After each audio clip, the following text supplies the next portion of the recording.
I'd like to call to order the virtual meeting of the Lakewood City Council on May 11th, 2020. I would please ask the clerk to please read the roll. And Madam Clerk, let me get you unmute, or if you want to unmute yourself and roll with it, that'd be great. Paul? Here. Abel? Here. Vincent? Here. Goodwine? Here. Vita? Here. Skilling? Here. Springsteen? Here. Franks? Here. Johnson? Here. LeBure? Here. Harrison? Here. You have a quorum. Great. Thank you very much.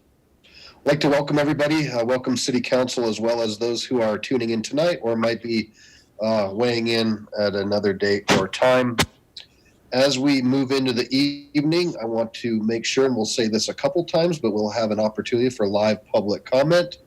That phone number for tonight's meeting is 1-253-215-8782. That's 253-215-8782. And the ID for tonight is 993-9165-9114. That web ID is 993-9165-9114. And you'll press *9 when you are ready to speak. There'll be a couple of opportunities outside of public comment for public comment on second reading ordinances. With that, I'd ask that you please join me in the Pledge of Allegiance, and we will remain silent for a moment of silent prayer.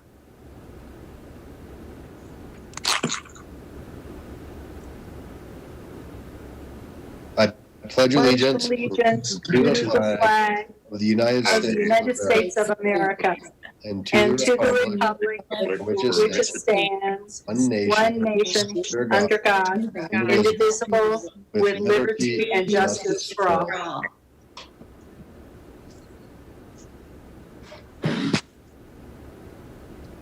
Thank you all very much. Okay. Okay, so this has been a little bit, I did think it was fitting, especially during these challenging times, and that is a proclamation for May 2020, which is Mental Health Month. And so I will go ahead and read this, and I have Stephanie Sheeman on board. She's the Director of Marketing and Public Relations for the Jefferson Center. And when I'm done, she'll say a couple of words and hopefully make sure that our viewers know that there's some good resources out there for you. Proclamation, May 2020 Mental Health Month. Whereas good mental health is essential to the overall health and emotional well-being of all children, youth, adults, and families, and promotes a healthy community. And whereas 1 in 5 people in our communities experience a mental health condition each year. And whereas increased focus on the prevention of mental health conditions and substance use disorders among children and adolescents through screening and early intervention helps improve lives. And whereas the stigma against mental health conditions prevents many people from accessing care. And whereas when mental health problems are detected early and treated, people can recover and maintain a healthy and independent life. And whereas the City of Lakewood is dedicated to improving the health and well-being of its citizens by ending the stigma and focusing on the integrated role of mental health in all of our lives. So now, therefore, on behalf of the City Council and the people of the City of Lakewood, I, Adam Paul, Mayor of the City of Lakewood, Colorado, by virtue of the authority vested in me, do hereby recognize May 2020 as Mental Health Month. So, good evening, Stephanie. Are you with us?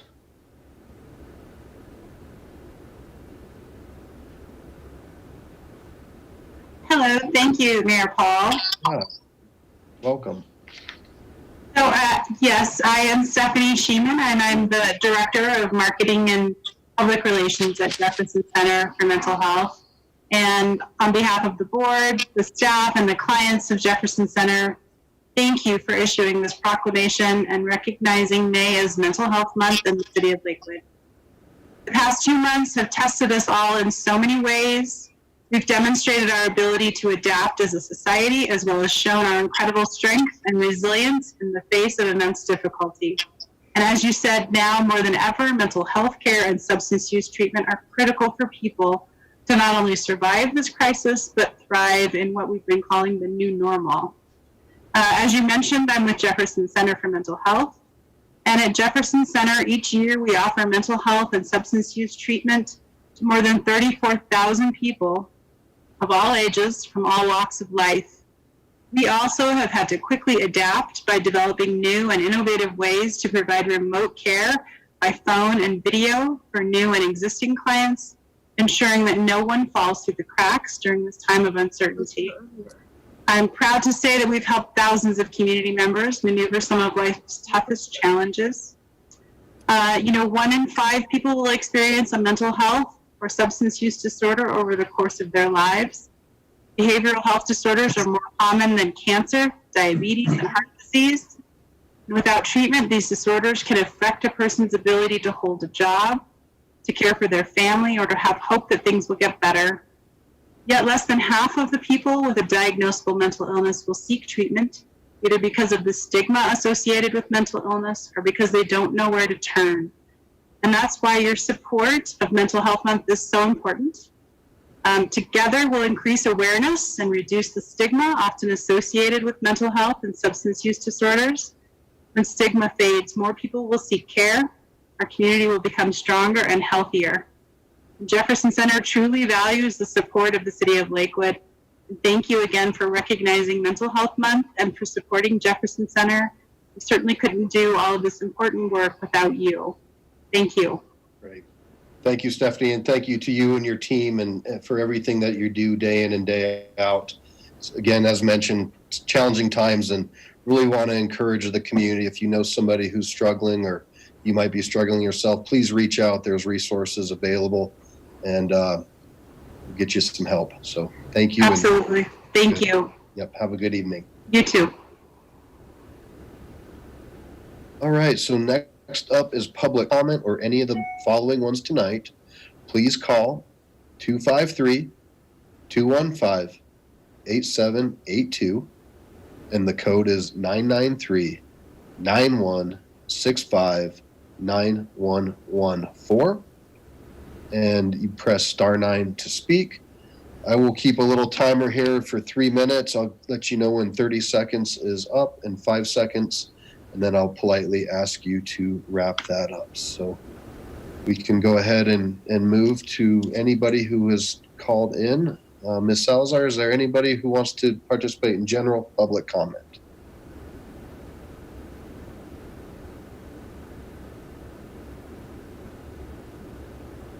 No, there isn't.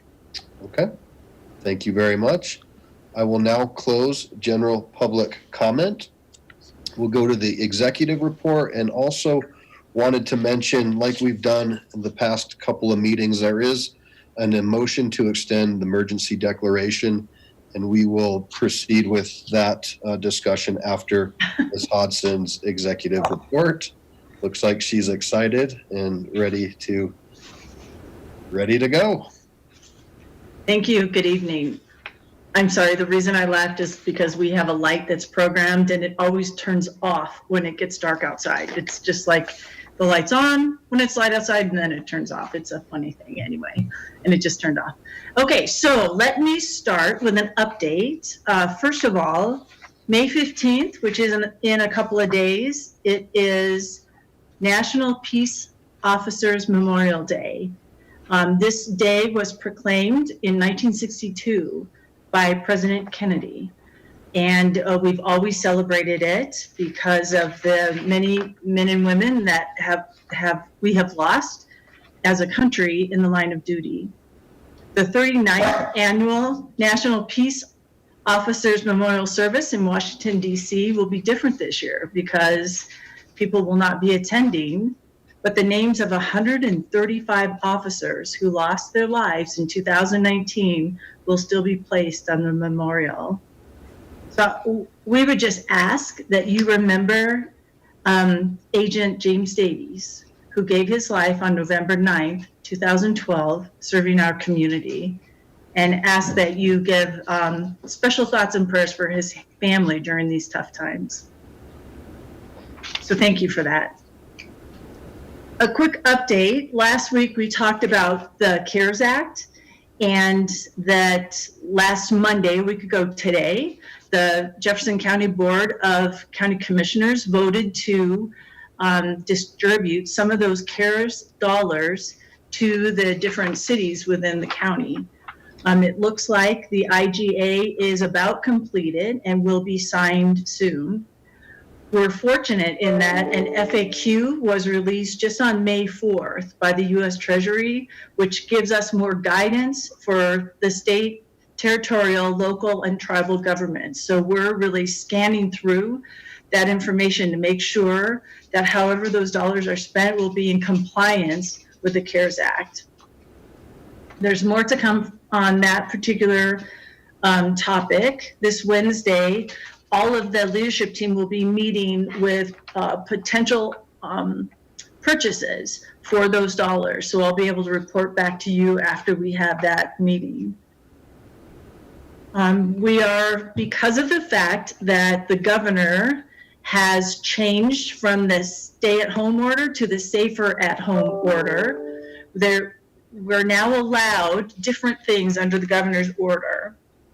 And we will be phasing the opening of the city offices. On May 18th, our municipal courts will be opened. And then on June 1st is when we'll be opening the city center, which some people call City Hall. It's a municipal center. We're going to be in complete compliance with the governor's safer at home order. Again, that order was issued on May 4th, 2020, and it does expire on May 26th. There was a question as to what day that expires, and it expires May 26th. So I want to tell you just a little bit about what that includes in terms of opening City Hall. These are the efforts that are underway right now in preparation for opening City Hall. We are told we need to clean and disinfect all high-touch areas, post signage for employees and customers on safe hygiene, ensure proper ventilation, avoid meetings or groups of more than 10 employees, clients, or customers, limit the number of on-site customers in order to maintain the 6-foot social distancing, implement system monitoring protocols such as temperature checks, eliminate or regularly clean and disinfect any items in common spaces, require employees with symptoms to stay at home, accommodate employees who are vulnerable individuals, provide flexible options for employees with child or elder care obligations, use contactless payments solutions whenever possible, provide appropriate PPE like gloves, masks, and face coverings, and deputize a workplace coordinator to address COVID-19 issues. We are almost complete with all of these efforts as it relates to protocol for opening our city center. And just so you know, the workplace coordinator who has been deputized is our own HR director, Corey Peterson. And he's actually doing a really nice job already as it relates to this. It's pretty common for businesses to use a phased opening process, and we decided that we were going to open the courts first because of the necessity of some of these trials, and then we'll focus on the balance of the city, and we'll be opening those in accordance with the governor's order. Okay, as an update, we have 2 programs that have been suspended until further notice. One is the Citizen Planning Academy, and the other one is the Neighborhood Participation Program. Once we have more information in terms of the governor's orders, those will be rescheduled, but right now both of those are on hold. Okay, I wanted to give you a little bit of information about some of the decisions that are being deliberated by the Department of Community Resources.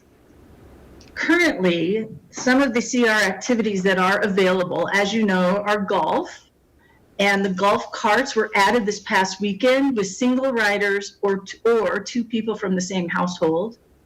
Parks and trails are open, with the exception of Big Soda Lake at Bear Creek Lake Park. We're implementing a rolling closure of the Rooney Road parking for William Frederick Hayden Park when it fills up. Remember, we still need to be in compliance of the governor's order, which includes the 6-foot social distancing and no groups of 10 or more can be gathered.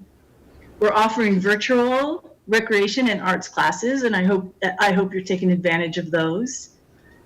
We've got field rentals for groups of 10 or fewer, and outdoor personal training for groups of 4 or fewer. Some of the activities that are under consideration are outdoor tennis and pickleball, and also summer Head Start. We're hoping if we can to offer, at least at the Patterson site, the Head Start program serving about 20 to 30 kids. There are other programs that we're waiting to hear if we'll be able to hold or if we're going to have to cancel as it relates to summer events, summer camps, etc. So far, those aren't able to be held, but if they are and when they are, we'll make sure that that information is available to you. Finally, we got some disappointing news last week. The Colorado Mills Mall had expected to be able to open, and they actually messaged to all of their tenants that they were going to open this past weekend. And as it happens, the governor's order on page 17 said that indoor malls or malls that have an indoor common area are not allowed to be open yet. So Colorado Mills was only able to open the stores that have a door that goes to the exterior.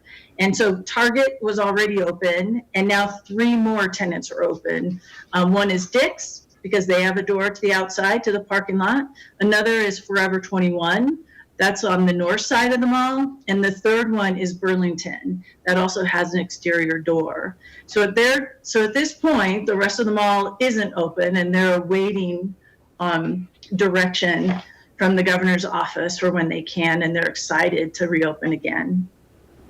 So that concludes my report. And please stay tuned to the daily briefings. We're trying to include as much information as we can in those briefings to keep you as updated as possible. So thank you. Thank you, Ms. Hodson. So I see that there was a note that star 9 is not working, although I just tested that and it went through. So Ms. Millard or Ms. Salazar? We do have a caller with their hand up now. Okay. So, okay. Caller 0258, you can talk. Hey, good evening. If you I'm give not us sure. your name, please. Is that me? My name is Cora Gonzalez. Okay. Can you hear me? I've never done anything like this. Very different. Yeah, it is very I wanna- different. We can hear you. Okay, I wanted to thank you for everything you do for the city of Lakewood, my community. I'm a resident. I live on 1579 South Flower Court in Lakewood, and I'm calling in regards to the group home zoning review case that's right across from my house in it's 9350 West Florida Avenue, where the proposed site would be for a group home that would serve adults that are suffering from addiction and mental health disorders. And it's the same month that you have your doctrine for supporting people with mental health issues. I wrote a letter. I'm not sure if any of you were able to see the email that I wrote in regard to the group home proposal. I don't know if you respond back to me or if I just keep talking. Just keep talking, but there's a lot of nods that your email was received. Okay, so I do know the importance of supporting all community members with any way that we can to support whatever dilemmas that they might face in life.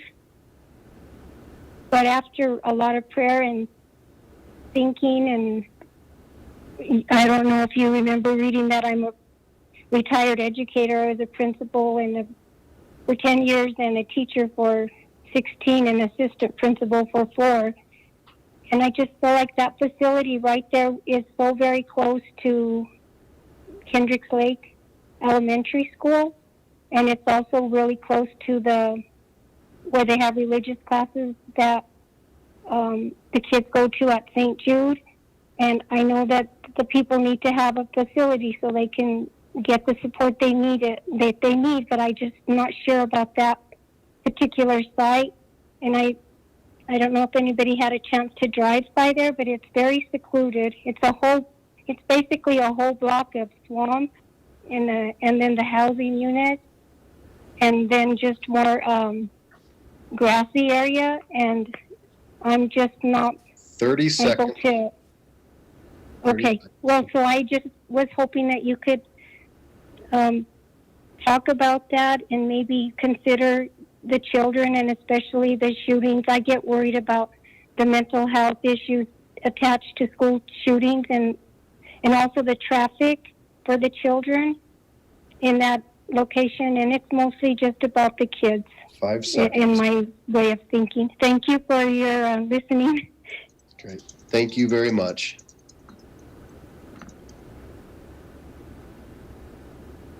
Salazar, is there anyone else? Okay. Let me turn off my timer. So certainly, I know that your email was received and your 2 council members, Councilors Harrison and Gutwein, are in receipt of that and are engaged. And I know that some of your folks have reached out to the city as well. So I encourage you to reach out to them. And there's not a lot of things that can take place with these sorts of things, which can be a challenge. But I'd encourage you to reach out to them again, or I'm seeing them shake their heads, so we can go from there. All right, next I'm going to move up the ask for a motion to extend the emergency declaration. Again, this began on March 17th, and basically every 2 weeks we're doing a check-in. And the state of emergency, which is different than the Safer at Home order, has also been extended by the governor in the state of Colorado.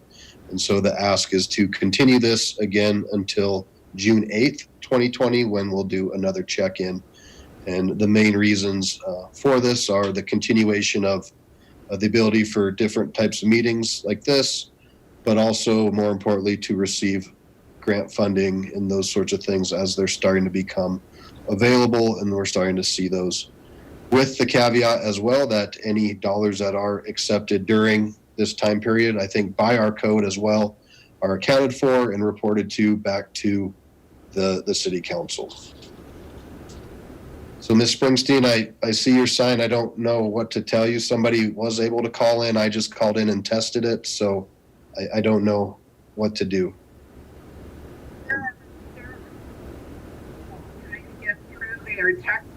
They are saying that the meeting ID and star 9 are not working. So I don't know if only one caller at a time can get through or what is going on, but I know there are at least, I think it's 8 people trying to get through, and one is an IT expert and can't get through. So we need to solve the problem. Mayor Pro Tem Skilling. There you go. Yes. I was going to ask if you'd make a motion to extend the emergency declaration, please. Absolutely. I move to extend the declaration of disaster in the city of Lakewood, Colorado, resulting from the coronavirus COVID-19, pursuant to section 1.27 of the Lakewood Municipal Code, originally declared by proclamation of the Lakewood City Manager on March 17th, 2020, extended by a majority vote of the City Council on multiple occasions, and by this motion, extended again until June 8th, 2020, unless earlier extended or terminated by the City Council. Second. Okay, we have a motion and a second. Any discussion? I don't see any hands. We have a motion and a second to extend till June 8th. Please cast your votes by raising your hand or your sign.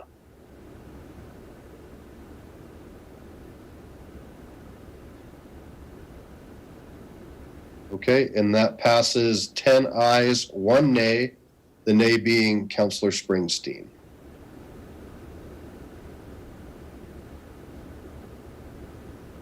Mayor, can I interrupt, please? Please. Thank you. I have just asked our IT department to look into whatever this system glitch might be so that we can get this attended to. So I think we have our director and a couple of other senior staff on this call. So we'll ask them to look into this and see what's happening. Sure. Ms. Franks, please. Mayor Paul, I just tested it twice, and I think the issue might be for some of our callers that after they enter the webinar ID number, they need to hit pound on some systems. It seems to be that, so hit the pound symbol. Then if you want to raise your hand, *9. I had one call that went through with it just being the ID. The second one required the pound symbol in order to activate it. Okay, thank you. All right, so next up is the consent agenda. The use of the consent agenda has been made to expedite council action. It contains both resolutions and first reading ordinances. Resolutions are items of a routine nature. Members of the public will have an opportunity in a moment to comment on any of the proposed resolutions, which there are none on the consent agenda. First reading ordinances appear on the agenda only to set the date. And actually, I'm going to disperse with that because Mayor Pro Tem, you wanted to pull item 7 for general business to discuss the second reading date, correct? Yeah, I do. Thank you, Mayor. I would like to pull item 7 to discuss not the substance of the matter, but just the process, the timing that we actually have that second reading. Thank you. Yep. So we will pull item 7, and I will ask the clerk to please read item 8 into the record. Item 8, approving minutes of city council meetings. City council meeting, January 27, 2020. City council meeting, February 24th, 2020. And city council meeting, March 23rd, 2020. All right, Mayor Pro Tem, can I have a motion to accept item 8? We'll just say accept item 8. Well, Mayor Paul, I move for the approval of council minutes and order the ordinance introduced on first reading, which would be item 8, to be published in the Denver Post with public hearing set for the date included in the ordinance, all of which are included in the consent agenda items introduced into the record by the city clerk. Hold on. I don't think that was accurate. We're just approving the minutes. So just item 8, which is just the minutes, not a first reading ordinance. How about this? Mayor, so scratch the last one. Thank you. Mayor Paul, I move for the approval of the council minutes, which is item 8. Second. Okay. Motion and a second to approve council minutes for January 27th, February 24th, and March 23rd. Please cast your votes.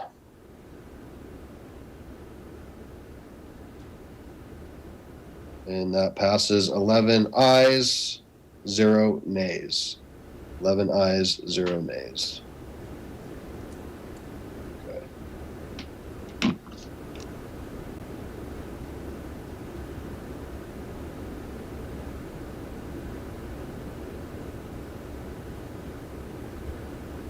So we're going to go into second reading ordinances. I will, if there's folks who are trying to get through on general public comment, I'm happy to have that right now. If you're trying to get through on items 9, 10, 11, or 12. You can, I think, sit in the queue as well. But this is, we'll reopen the general public comment. And Ms. Salazar? Okay, so I'm seeing none, so I don't know what to say, but we're going to move forward and open the public hearing on item 9. Will the clerk please read item 9 into the record? Item 9, ordinance O-2020-12, authorizing a supplemental appropriation to the 2020 annual budget in the amount of $178,632 and authorizing the expenditure of grant funds from the Colorado Health Foundation to assist the city of Lakewood in improving service access for people who are homeless in Lakewood. Okay, I'll now open public comment on ordinance 2020-12.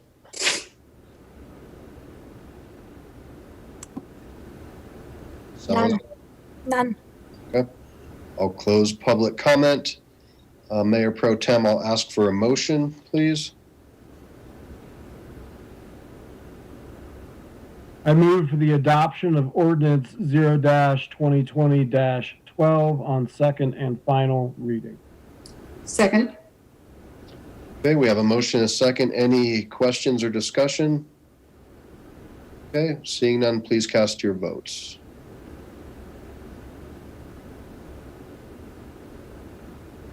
Okay, looks like that passes 11 ayes, 0 nays.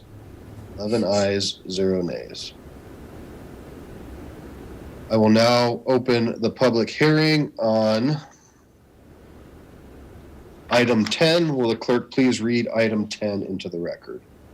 Item 10, ordinance O-2020-14, endorsing the projects and project funding levels in the City of Lakewood 2020 to 2024 Consolidated Plan and 2020 Annual Action Plan for the Community Development Block Grant Program. Okay, I'll now open the public hearing on ordinance 2020-14. Ms. Salazar? We have one caller, but they have not raised their hand. Okay.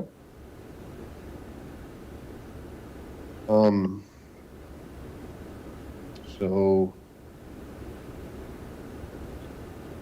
let's see here. If they haven't raised their hand, maybe they don't want to speak to this.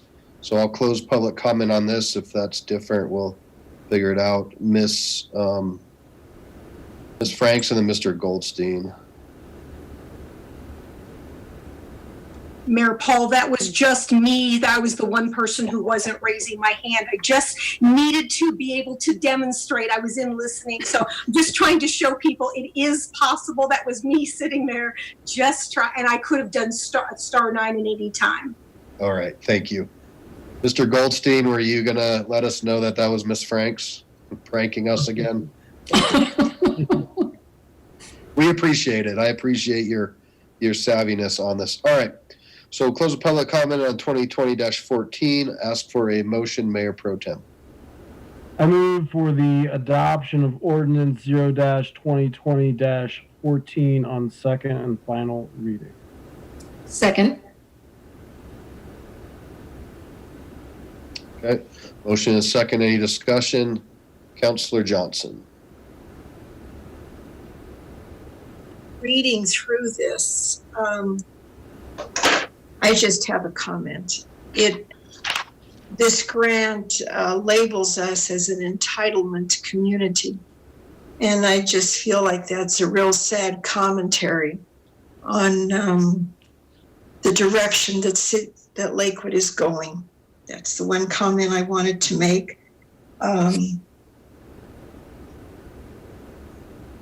it. Thank you. Okay, motion is second. Please cast your votes.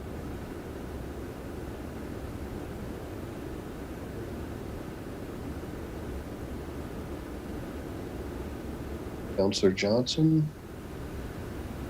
Oh, your hand's up. Okay. 11 ayes, so that passes 11 ayes, 0 nays. Thank you. I'll now open the public hearing on item 11, 2020-13. Item 11, ordinance O-2020-13, endorsing the substantial amendment to the City of Lakewood 2019 Annual Action Plan for the Community Development Block Grant Program. Okay, I'll now open the public hearing on ordinance 2020-13. No calls. Okay, thank you, Ms. Salazar. I will close public comment, and I will ask for a motion. Mayor Pro Tem. I move for the adoption of emergency ordinance 0-2020-13 on second and final reading. Second. So we have a motion and a second. A point of clarification.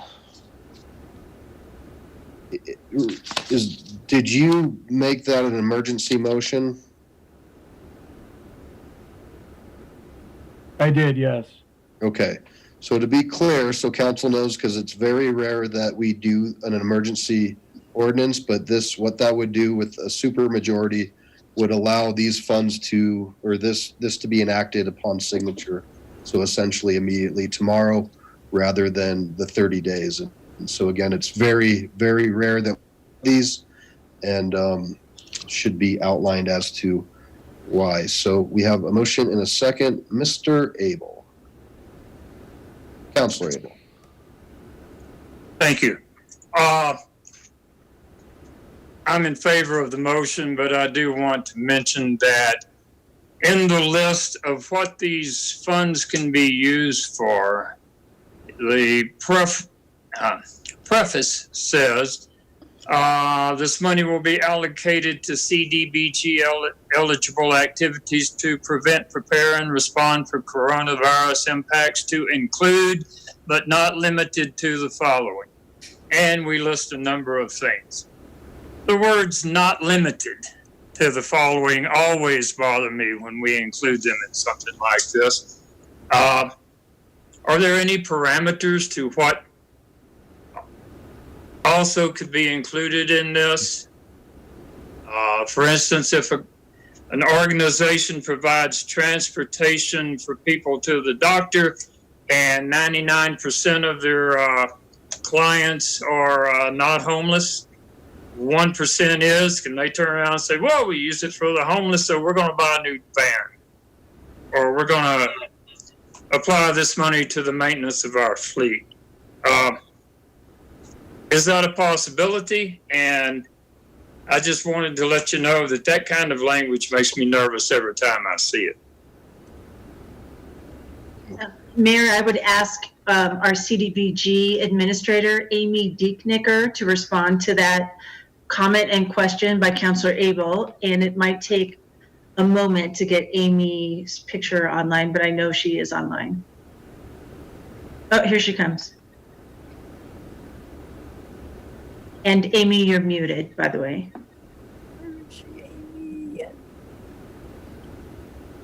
Amy, you're unmuted. Okay. Thank you. Well, good evening. Good evening. Let me get my video here. Great. Hello. Hello. That's a great question. First, I just wanted to say the language in the amendment was included to say not limited to, only because we're trying to be as inclusive as possible, not knowing exactly what needs may present themselves because of this pandemic. So that was the only reason that was included. And to your question in terms of parameters for using the funds, absolutely. No funding, 70% of all of the funding across the board must be must go to low income or moderate income people. Okay. All right, thank you. Any other questions or comments? Okay, I believe we have a motion and a second. Adam, can I speak to the last? Yeah, I'll come back to that after this. Okay, thanks. Excuse me, I'd like to speak. I believe my hand's up. Okay, go ahead.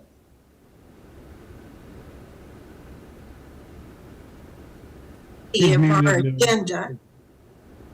Can you hear me? Yep, go ahead. Okay, on page 180 of our agenda, under single-family housing rehabilitation, it includes exterior painting, landscaping, and yard clean is also provided through the Lakewood Helps for Homes program. Does that include CARES money for those programs? And also on page 181, under self-sufficiency, it's got recreation scholarships. Is that also going to be used, or is CARES money going to be used for that as well? The answer is no to both of those. Those are strictly our annual CDBG allocated funding for those particular activities. Okay. It was confusing since it was part of the package there. Thank you. Welcome. All right. Mayor Pro Tem, have a motion? I think we did the motion, yes? So we just checking in on, okay, so we have a motion and a second. Thank you. Motion and a second. Any more discussion? I'm looking through the screen, seeing none. Yes, Councilor Johnson has her Okay, hand. 1 second. Councilor Johnson, you have another question? Yes, I do. Okay. 184 of our packet, in it, and I totally understand this, it authorizes the city manager to do contracts that are over 50,000, and I understand that, but I would like for us to at least have a list of when those happen, please. Thank you. Thank you. Okay. Any other questions or comments? Okay, seeing none, please cast your votes.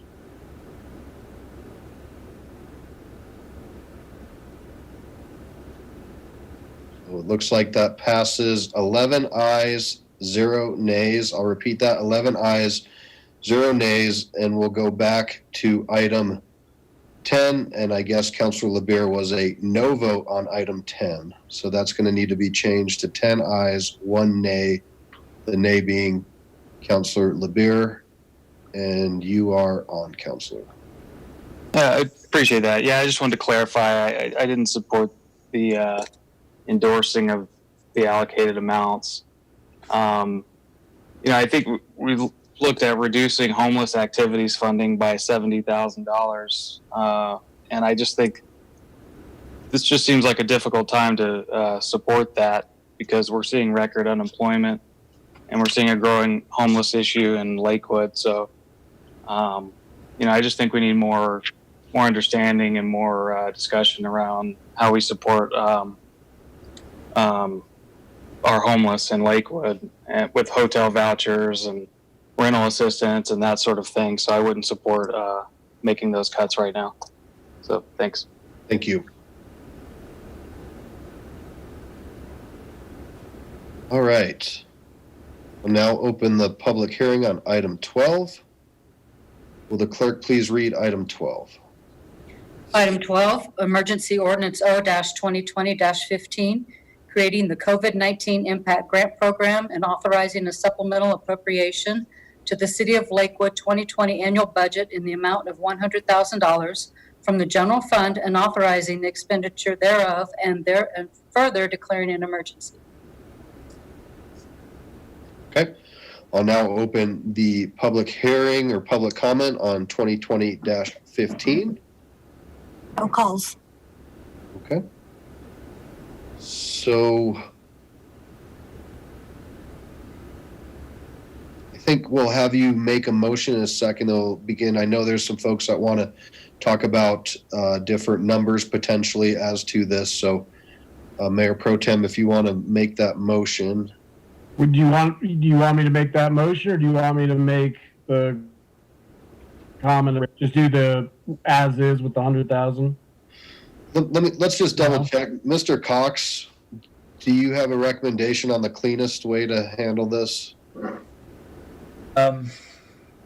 If the, I don't know if we know yet if the only item in question is the amount.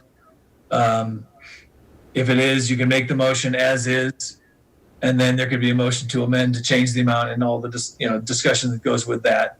If there are likely to be other amendments, we may want to look at it differently. But if it's just the amount we're talking about, I think you could make the motion for the amount stated, and then there could be discussion about whether to change that amount by amendment. Okay, thank you. Okay, yeah, because I would be making a motion to amend to increase the amount, but I can do it this way, and then as discussion goes, whatever the discussion agrees to, whatever that final number, I can just read it again as the amended amount. So let me just go forward with this. I move for the adoption of emergency ordinance 0-2020-15 on second and final reading. Second. Okay, so we have a motion and a second, and I will go to Counselor Abel. It's my understanding this money comes out of the funds, the 10 million that the county is sending our way. Is that correct? 12 million, I'm sorry. If so, I see Ms. Hodson wants to say. Sorry. Excuse me, Councilor Abel, it took me a minute to unmute. Yes, it has been determined that the funding for this particular program can and will come from the CARES Act dollars, which amounts to 12.3, I believe, from the Jefferson County. Thank you. Since it's not coming from our general fund, and since all of this money has to be spent for coronavirus relief, I'd suggest that we kick that amount up considerably. I would say at least 250 and maybe 500,000. It's money that's not coming out of our budget, and it's money we have to spend within a time frame here. And I can't think of a better way to spend it than to help folks that need help immediately. So that'd be my suggestion, $250,000 to $500,000. Anybody want to raise the ante? Thank you, Counselor. We will go and see. So next up, I have Counselor Harrison and then Counselor Beta.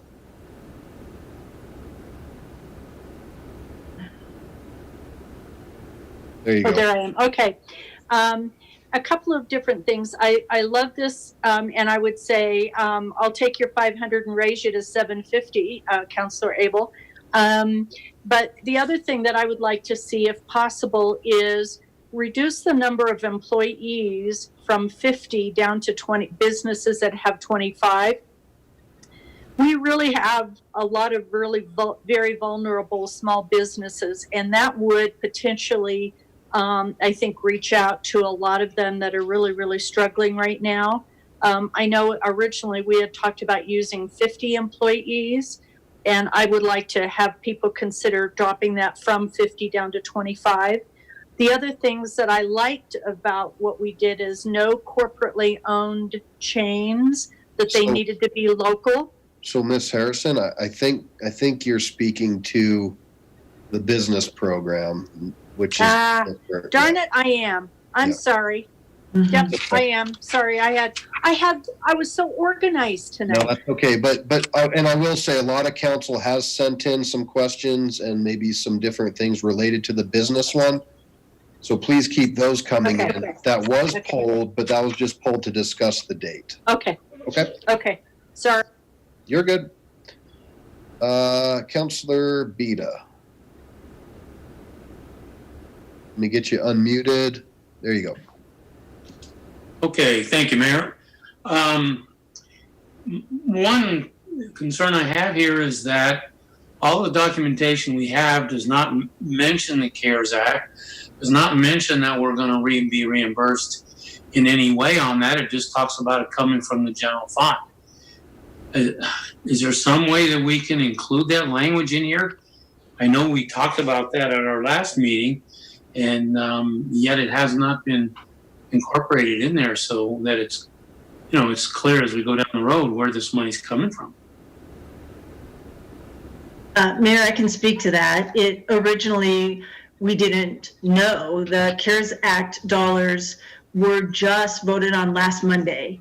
So we didn't know that those dollars were going to be able to cover this. And I believe that's why staff proposed $100,000 just in concern for the condition of our budget. So that's actually pretty new information that the CARES Act will cover that. If that needs to be documented somewhere, I believe that's completely appropriate.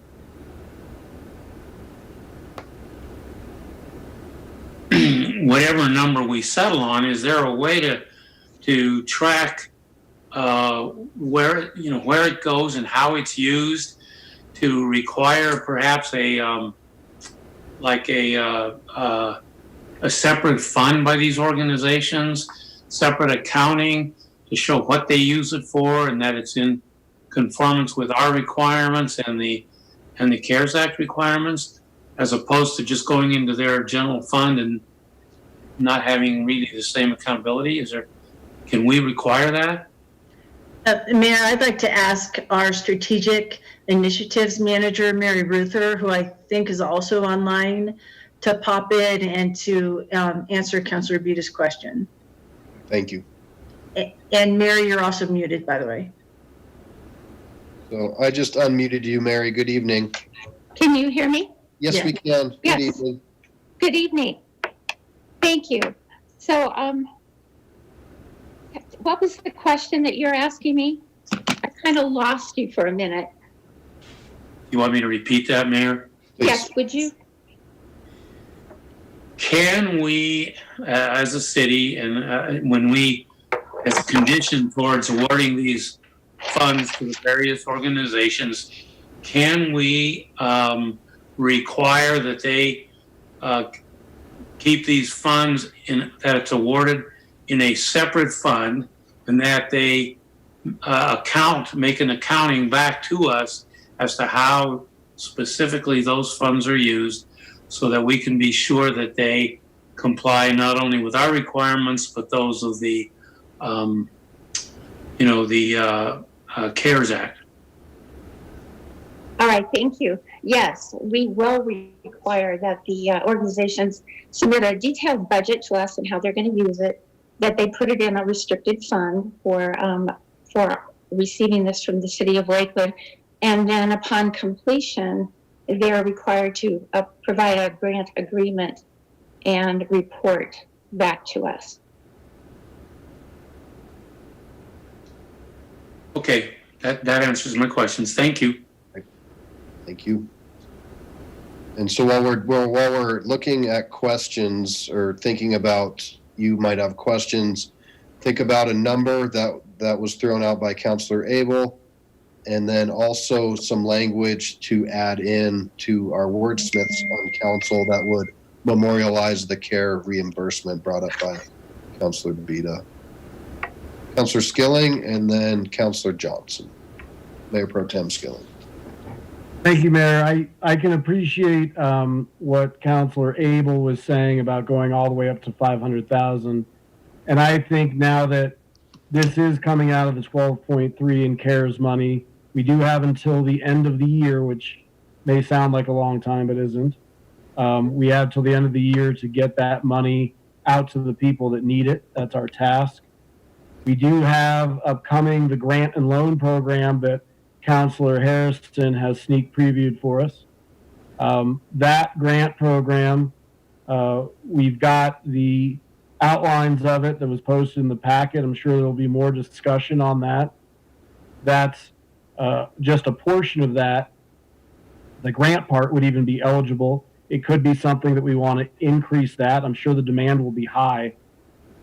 I'm sure it'll actually be very high. If the federal programs are any indicator, where the first PPP and then the second PPP all crashed every system and they were out of money in 48 hours.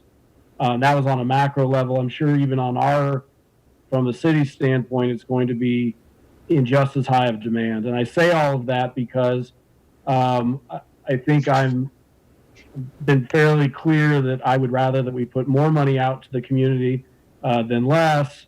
But with that said, we do have some programs that we're putting out there. We can always do additional rounds of funding, like we're doing tonight with this item, and like we've done in the past with the first 100,000. We've got the system in place. It would just be we could bring it up as another agenda item in a month or 2 months. But I think for tonight, I think we should authorize something in the 250 or 300,000 range for tonight. We're going to get the applicants will apply for that. I'm on the committee that will be looking at those applications, and we'll review those. And I'm sure again there'll be a lot of demand. And if we need to do it again, we can always do that. But we have a lot of other programs, so we might as well go a little bit slower. But I would telegraph out, and I would agree with Councilor Abel, that I think there's a likelihood that there's going to be some strong support for doing more money along this vein. So while I may not be all the way at 500,000 tonight, in an aggregate overall, I will probably be supporting something along those lines. Thank you. Councilor Johnson and then Councilor Abel. Thank you. The city has been aware that there could be money coming, and I'm not sure if we had any idea what we'd be looking at. But I'd like to know if any thought had been given to the 12 million on where that money was going to be spent. I'd hate to see us start taking money out of something when maybe we had already had it earmarked. And so that needs to be cleared up for me. And I'd just like to say too that free money is not going to be sustainable. We are going to have to live within our means. And you are absolutely right. This money needs to go to the people that need it the most.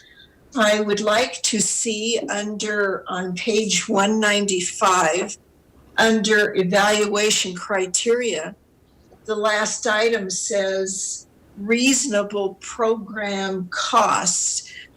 Reasonable can mean a lot of things to a lot of people. That needs to be defined a little tighter, please. And then also, if the money is supposed to be used by December 31st, why is it that we have that this money has 2 years? And that's under eligibility criteria, must be able to spend the money in 2 years. Somehow that seems a little loose.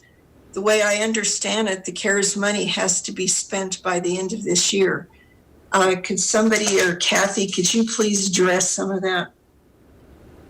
Absolutely, I can. So, let's see, I'll start at the end. And the end is the reason it said this money must be spent in 2 years. Frankly, that was taken from the charitable giving structure from the program in the past. So we actually just lifted a lot of that language to apply to the COVID grant program. You are accurate. The CARES dollars does need to be expended by December 30th, 2020. I'm actually looking at the CARES Act itself. So the question for us is if Lakewood has spent that money, if Lakewood has spent that by the end of the year, is that sufficient? Or does it need to be spent by the nonprofit agency that receives those dollars? That's a clarification that we would need to get. As it relates to the 12.3 overall, you say, what is the general plan for that? We do know there are some rules around the CARES Act. Remember, this is pretty new. We didn't know these dollars were going to come our way. We had heard they may come our way, and for about a week before the vote actually happened last Monday. So this is all new for us. I've asked the management team to look at the rules, look at the FAQ that was issued by the U.S. Treasury that I spoke of earlier during my executive report, and we're going to have a brainstorm meeting on Wednesday all hands on deck with our leadership team to look at how those dollars can be spent. And it's true what Councillor Skilling said. It seems like December 20th, 2020 is a long ways away. It really isn't. That's only 6 months. And depending on what kind of project that's expended, that is actually a pretty short order depending upon how those dollars are spent. So we don't have an exhaustive comprehensive plan. It does support in the CARES Act, it does support programs like supporting our nonprofits that have been impacted by COVID-19, as well as our business community. Be those, especially the business community one, that's absolutely explicit in the language. So no, we don't have a detailed plan. I hope to be much closer to a plan by this Wednesday. I'm also working with the other city managers in the county who have also recently just been notified of these dollars, and we're all really scrambling to make sure that we have a good plan together. We can propose that in front of you, City Council, and can use these dollars to the highest and best use. So having said that, no, there isn't, we don't know, we don't have the whole comprehensive plan out for those $12.3 million. I'm just uncomfortable with us starting to chip away at it without having any idea of the way the city is actually earmarking that money. It needs to go to the highest and best use and to take care of as many people as possible. And I realize that what we're doing here is important, but until we know what you are looking at, where the money needs to go into the best places, it just seems a little bit putting the cart in front of the horse. And also, if you could please, or somebody could please just talk about the evaluation criteria that is using a reasonable cost. Is there some way we can tighten up that language? It means different things to different people. What is reasonable? Councillor Johnson, do you have a recommendation for a better language around that? No, I don't at this time, but maybe earmark it for different particular items, or I don't know, PPE or something. I'm not sure what that language should say, but just saying reasonable to me is a little loose. You know, that's just my take on it. Thank you. Okay, so I have Councillor Abel, Gutwein, LeBeer, and Vincent. First thing I want to say is that there's no such thing as free money. This is federal money, and the federal government gets their money from our pocketbooks. So there's no such thing as a free ride. Secondly, of course, we need PPE, and there will be quite a balance of this money left over to answer the city's needs as we go along. Right now, the highest and best use is to help people who are in a panic. I mean, there are folks out there who don't know whether they're going to be, their family will have a roof over their head when the first of the month rolls around. So I think we need to do this. I think we need to get it out there in a hurry. If Mr. Skilling wants 2 rounds, I suggest we go ahead and obligate ourselves to 2 rounds tonight.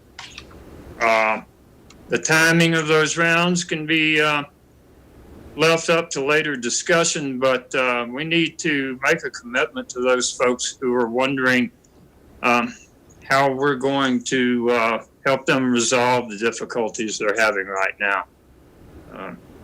So I would suggest that we go with 2 rounds. As Harrison suggested, 750,000, so that would be 2 rounds of 375,000. I'm flexible on the amount, but as it stands right now, I would throw that out there as an amendment that we authorize 2 rounds and a total of $750,000, however we want to split it up. Thank you, Councillor Abel. So we'll come back to that amendment or that motion. So I have Ms. Gutwein, LeBeer, Vincent, and Beta.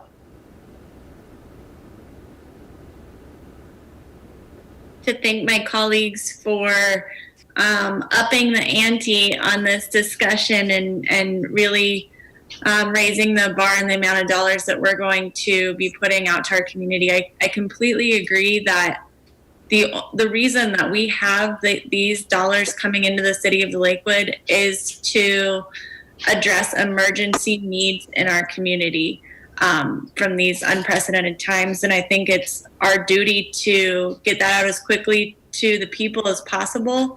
I'm glad that we have a program that we have already implemented some version of this before. So we've had an opportunity to work through some of the kinks, and we've implemented this successfully. We have a partnership with our nonprofits.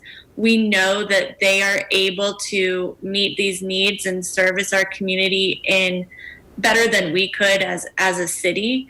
And so it really gives us an opportunity to leverage our partnerships and make sure that we're getting the most for our dollars. I think it is a little different from our business grant, which is that will be the first time we've ever done this. And so for me, when we're talking about the 2 rounds, that makes a lot of sense when we're talking about the business grant.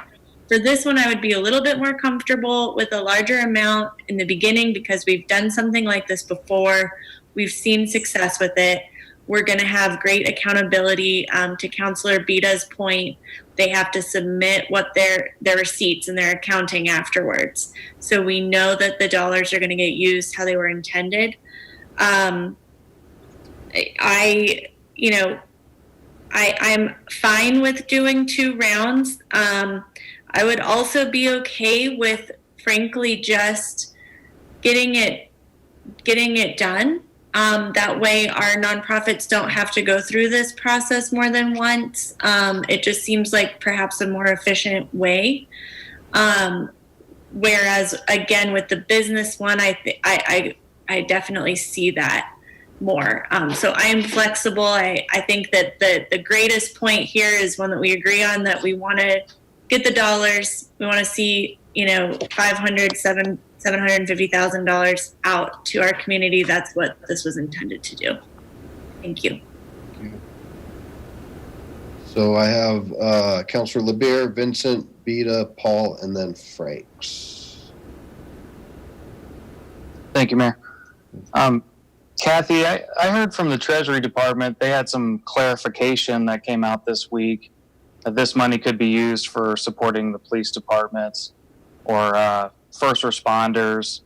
I assume that's probably something you guys are really looking at. And I might be wrong about that. Feel free to correct me. But I assume you guys are really looking heavily at that as sort of a backfill for that 15% drop in revenue in March and the potentially 30% drop in April to help our police, and maybe so you don't have to dip so much into the reserve. Is that kind of your take, or? Well, first of all, it's very clear that we can't reimburse any of our lost revenue. So none of this can go to lost revenue. However, as you mentioned, on May 4th, the U.S. Treasury did submit an FAQ, and and police activity as it relates to increased activity as a result of the outbreak or the virus can certainly be covered. So things like hazard pay can be covered with these reimbursement dollars. Also, any additional kind of police activity that's necessary because of COVID. So we are seeing an increase in our homeless population. So to the extent that that creates a need for additional resources, those can be covered by these, if it can be specifically tied to COVID. But it's very explicit that the CARES dollars cannot be used to reimburse the lost revenue even though it's from the same outbreak. The lost revenue is from the closing down of our retailers. Okay. Well, thanks for that. And just so you all know, I was on a call with NLC last week, and a lot of states like Arkansas and other places, they aren't really having the same experience that like New York or other major metropolitan areas are. So they're having an issue with spending some of this money because or other places that maybe don't rely so much on sales tax. You know, some places don't rely heavily on sales tax. So I think that's why a lot of these more rural communities are actually in support of. There's a bill right now in the Senate to allow this money to be freed up for other uses. But we'll see how that goes. I think that's Senator Bacon. But anyway, I'll try to shoot y'all some updates from our discussions on that. But yeah, I'm happy with going with the 1 round, more money, or 2 rounds, either way. I support whatever you guys want to do on that. And yeah, I think that's mostly what I have. I just kind of want to ask about your understanding from the Treasury. Thanks. Ms. Vincent? You're going to have to unmute.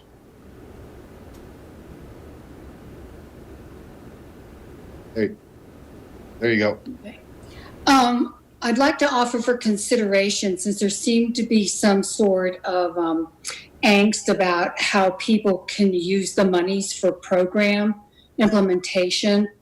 Oftentimes when I've worked with the groups, what has been done, rather than locking yourself into what can and cannot be done, is no more than a certain percentage. So for instance, no more than 3% or 5% of the funds that you receive can go for program implementation.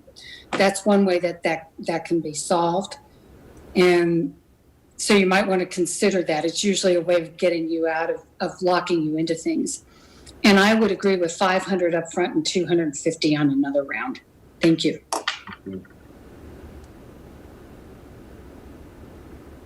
Councilor Bita? Thank you, Mayor. Just a couple of points. I agree with most everything that's being said tonight. But my concern is that we're kind of operating in a vacuum here. We know we've got this pot of money, but we don't know what other requirements we're going to have on it. One of the big ones is going to be for reimbursing the city for all of the eligible expenses related to the virus that we can reimburse ourselves for. I don't have any idea what that number is, and I wonder if we could get some kind of an idea, even if it's not exact. But I don't know if we're talking about 500,000, $1 million, 10 million. I have no idea. Secondly, we have this other program that we've been talking about, the business grant program, but that's coming out of our business development funds. It has nothing to do with the CARES Act or the virus. And as I understood it from our discussions last week, that we would be able and eligible to also do some funding to our small businesses to help our small businesses. Additionally, out of this CARES Act fund. And we haven't had any discussions about that yet. And so we've got at least 2 huge needs that I can see in addition to what we're talking about tonight, but we don't have any idea of what those look like, what numbers look like. So I'm a little uneasy committing too much until we have a better idea. And I think, well, one of the things we ought to do immediately is maybe get our budget and audit committee, or however you want to do it, I don't care, to do a little mini budget on this CARES Act funding. We should do a little mini budget on that as to what we want to spend it on and what needs to be spent on. And then we may be able to come back in a second round and say, well, we're going to have more funds for for our nonprofit, or we're not, depending on how that looks. So I feel like we're kind of shooting in the dark here a little bit in a vacuum, and makes me a little uncomfortable. So I think, given what we know tonight, maybe we should err on the side of caution and, not go too far out on a limb until we have a better understanding of what the other demands are going to be. So. Councilor Franks? Thanks, Mayor Paul. I'll make this brief. Everybody had some really good points. I am in support, or can be in support tonight for $250,000.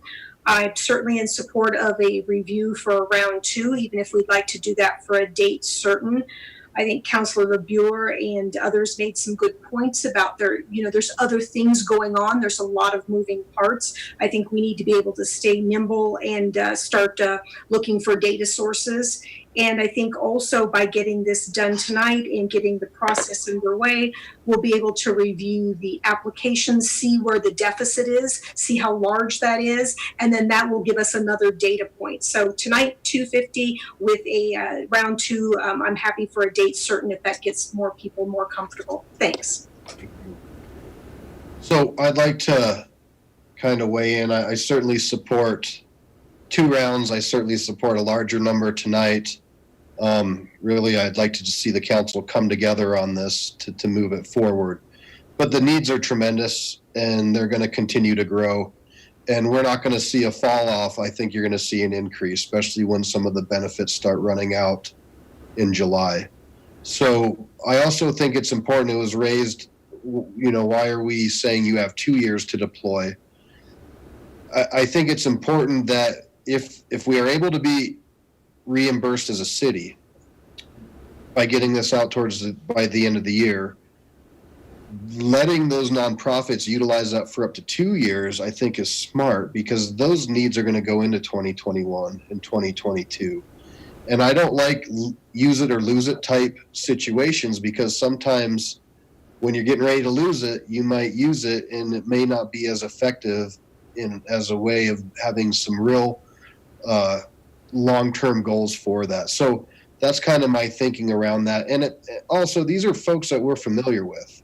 And so I have great trust that when, they say trust but verify, reasonable means reasonable. And I think that we've used this program 5, 6, 7 years in a row and have had good success with good accountability. So I'm fine with that as stated, and would just like to clarify from Ms. Hodson, if indeed we get the money out, do they have to get the money out by the end of the year, or can we get it out, be reimbursed still, and they can have up to 2 years to spend it?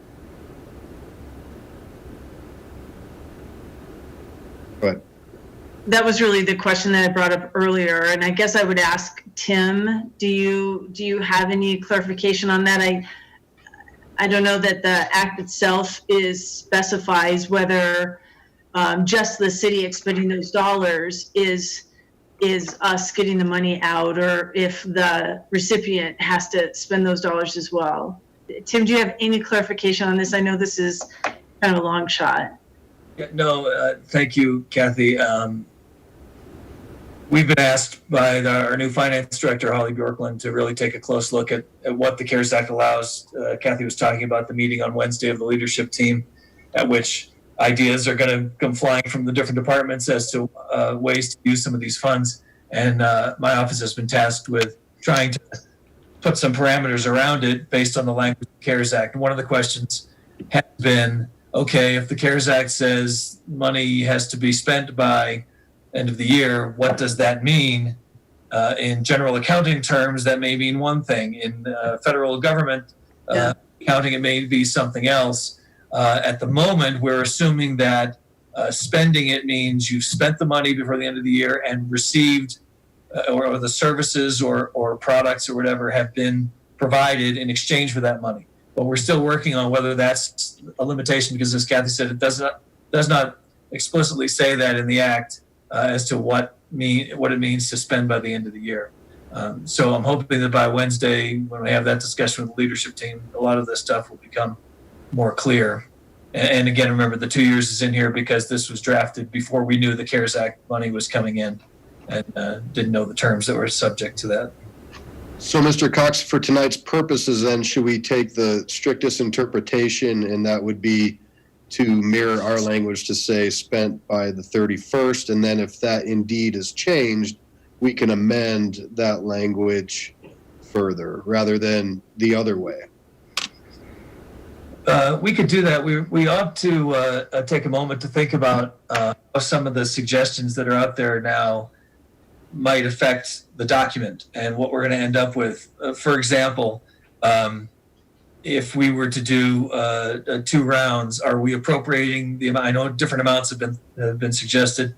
Are we appropriating all of the funds for the 2 rounds now so that we don't have to do another appropriation later? Or were we hoping to keep the second round undefined until we see how the first one goes? But keep in mind that for any appropriation, we do have to have an ordinance. And even though this is an emergency ordinance, it still requires readings under our rules. So that needs to be kept in mind as we decide whether to do 2 rounds and how the money is going to be allocated in those 2 rounds. But that would also require some other language changes to do a second round, I think. So to answer your question, I think, yes, we probably ought to assume the strictest rule and then know that we can be more flexible. Keep in mind, too, that if we make an amendment to this ordinance to specify that the appropriation can come from, or the funds can come from, the CARES Act funding that is on its way to us. We're not going to have the funds yet. The IGA is done, but still being executed. That we can indicate that the funding can come from CARES Act dollars, subject to the rules and subject to intergovernmental agreement with the county. We can have a broad term like that, and then those rules would apply to the funds if that's where they come from. Okay. Thank you, sir. Okay. So we've kind of gone around, and so I have Counselor Abel, Johnson, Beta, and Gutwein.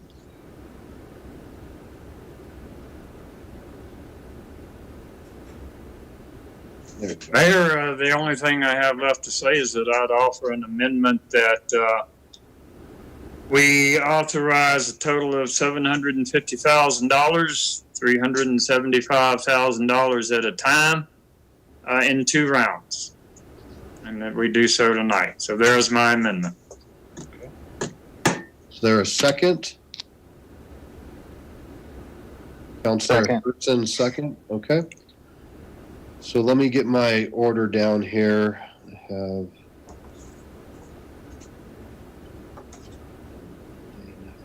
okay, so we have a motion and a second to allocate $750,000, initially with $375,000 on this first round, and another round to be determined as needed for another $375,000.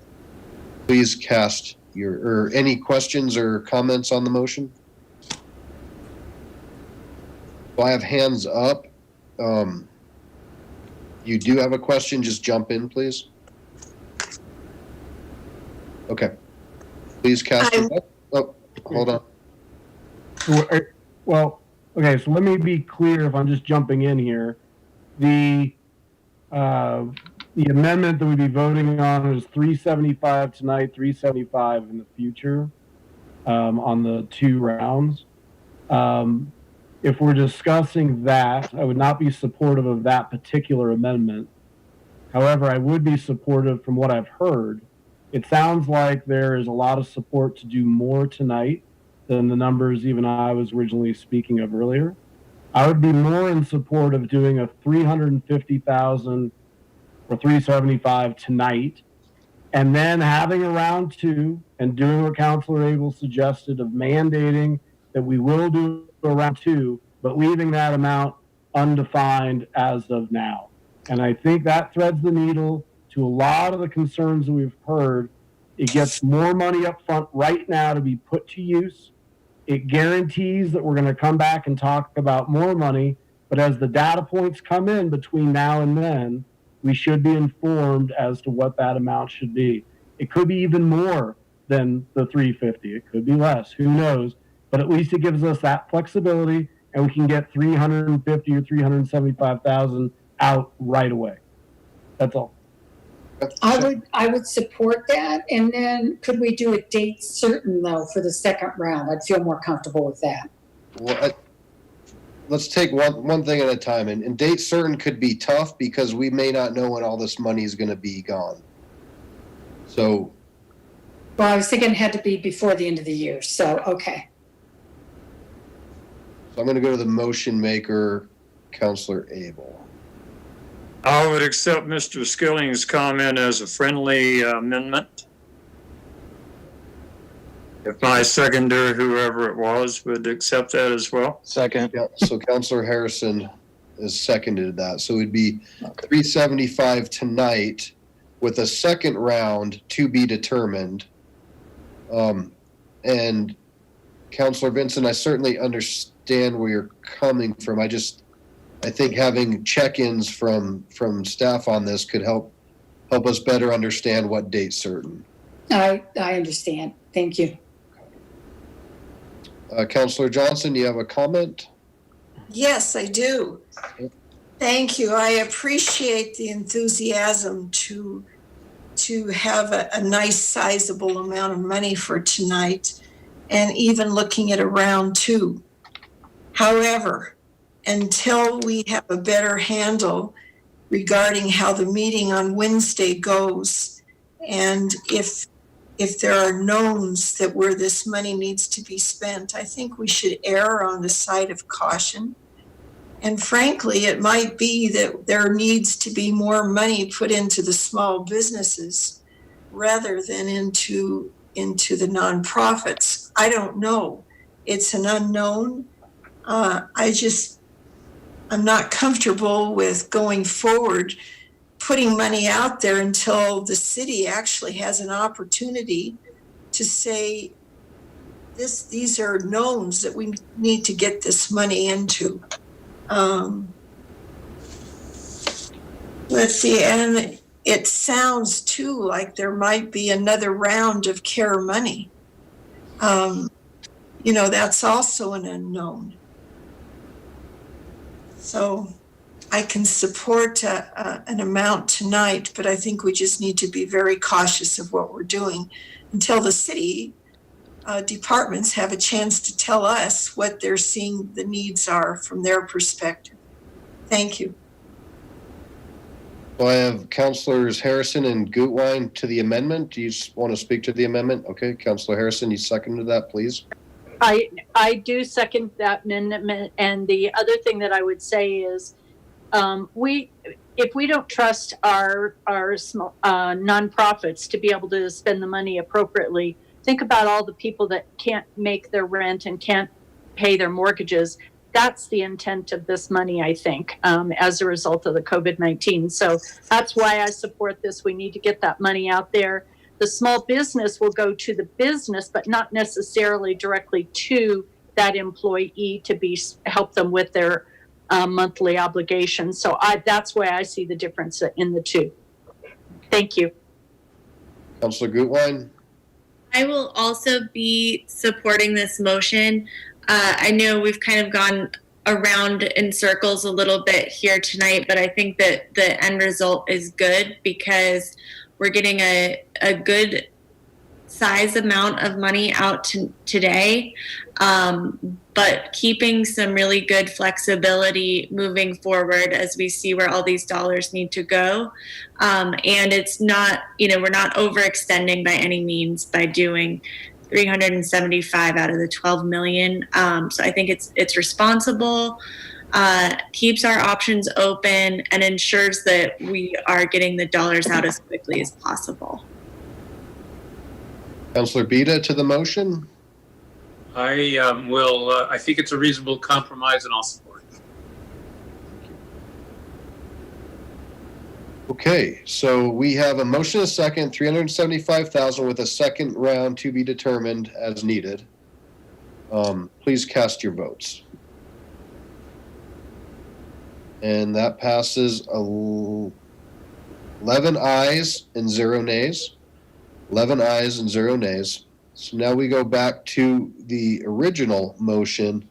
And what I have heard is that we need to have the date changed as well as some sort of memorializing language that this will be refunded via CARES. So I have a few hands up, and I have Councilors Vincent and LeBeer. Were your hands up from voting? Yeah. Okay. Yep. So is that, all the hands are down? So Mayor Pro Tem? Yeah, I think that's what I had written down on my notes, is that we needed to memorialize, I think Mr. Cox may have spoken to it, have in there that the CARES money will be the reimbursement source of this, will be the source of the funding. So I don't know if we need to actually wordsmith that, or if it's enough that we can include that just in the reading of the motion. Yeah, as well as the date change. Mr. Cox? Yes, sir. I think for starters, it seems apparent that the what we would be trying to amend here is Section 2 of the ordinance. That's appropriation is actually identified, or that's one of the places we want to amend. So I think in that look, we would change the amount, obviously, to reflect what has just passed, and reference that there would be a second round at a date to be determined by the council, and at an amount to be determined by the council.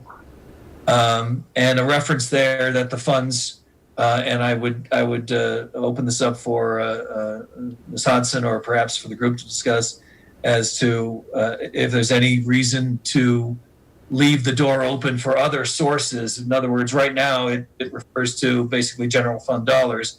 Do we need to say the funds will come from the city's allocation of CARES Act dollars, or that they can come from those funds? Or is that not necessary to leave the general fund as an option? I'm not thinking of why we would, but it's there now as the source in effect.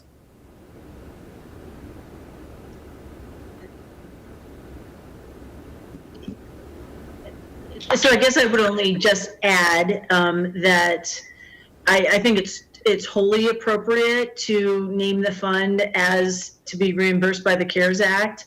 Of course, we're especially concerned about the condition of the general fund because of the economic impact of this virus. So I think it would provide great comfort to identify the funding as coming from the CARES Act. That's just my personal opinion. Of course, City Council can do whatever they want with it, with their decision.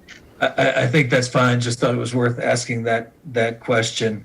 And I do think, and Kathy, you can jump in here too if I'm misstating this, but semantically, the CARES Act is providing funding that we would get up front that can then be spent for the eligible expenses, as opposed to a reimbursement program. So we've used the term reimbursement a couple of times, but this is actually the money that we get up front and give it out for these authorized uses. So I just want to be careful as we craft any amendment to avoid confusion over that.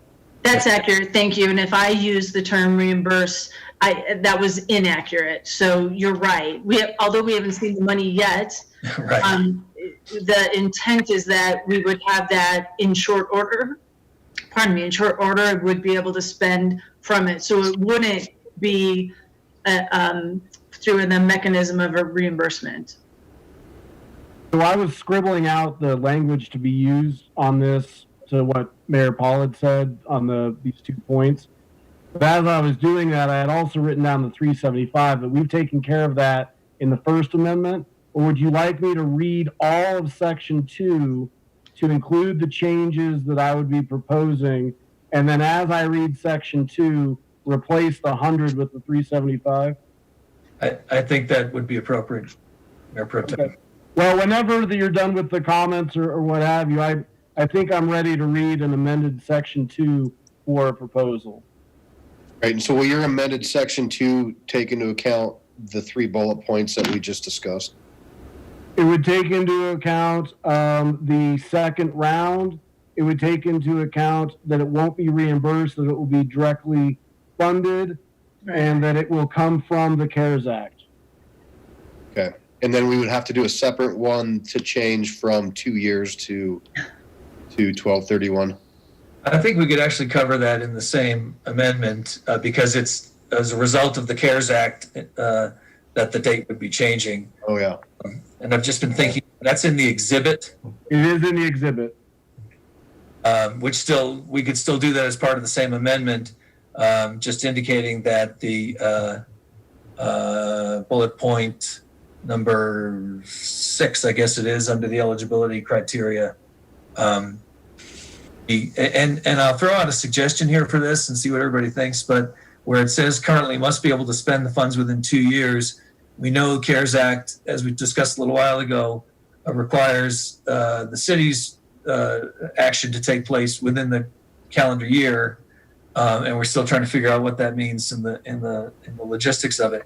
But we could say must be able to spend the funds by the end of the calendar year, or we could say must be able to comply with CARES Act requirements. Oh, that's good. Expenditure of funds, so that if that were to change or get clarified, we'd know what that meant.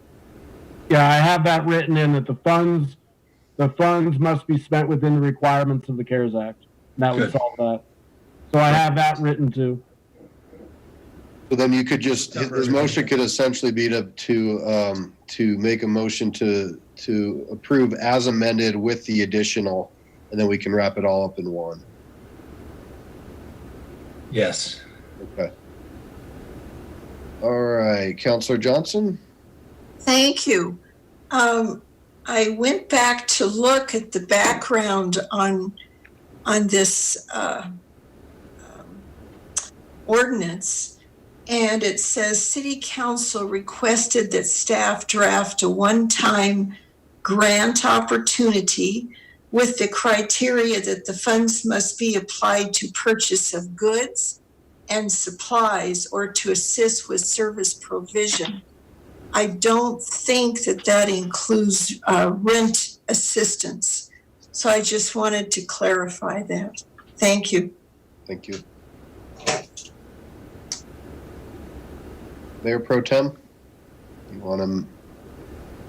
So let me just clarify with you, Mayor and Mr. Cox.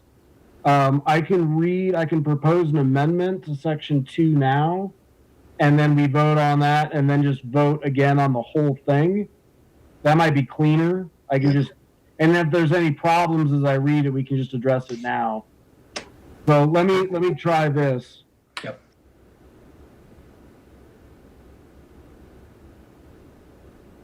So I move to have section 2 of the ordinance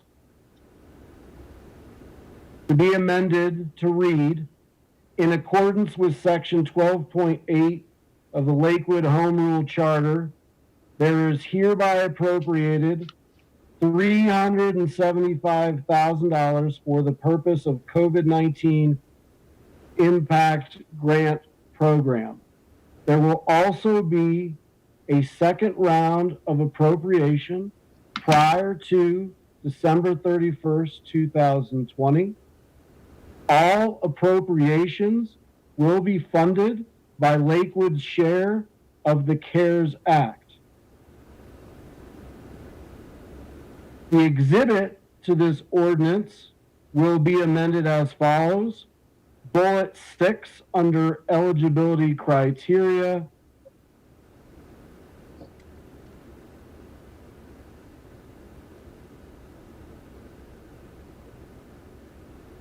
Shall read, must be able to spend funds within the requirements of the CARES Act. That's what I got. Nicely done. Counselor Vincent? Second. Okay. We have a motion and a second. Discussion. Counselor Johnson? Yes, I would just like to suggest that instead of a very heavy way of language to say that there will be a second round, that there's the potential for a second round. I'm not comfortable with having it so strong. It's an unknown. We don't know what we're dealing with at this point, and to kind of leave our options open a little bit there. So the motion, and I think that motion was made by a majority of feedback saying that council wanted to have a second round. So motion and the second. Any more discussion, Mr. Cox? Just a quick point to reiterate that there will need to be an ordinance process Mhm. if we're to do another appropriation. As far as we know, right now, our rules require that. And so I guess anyone, if it's proposed to do a second round, there'll be an opportunity for council members to vote whichever way they want on that. You bet. Yep. Okay, a motion and a second for the second amendment that was made. Please cast your votes.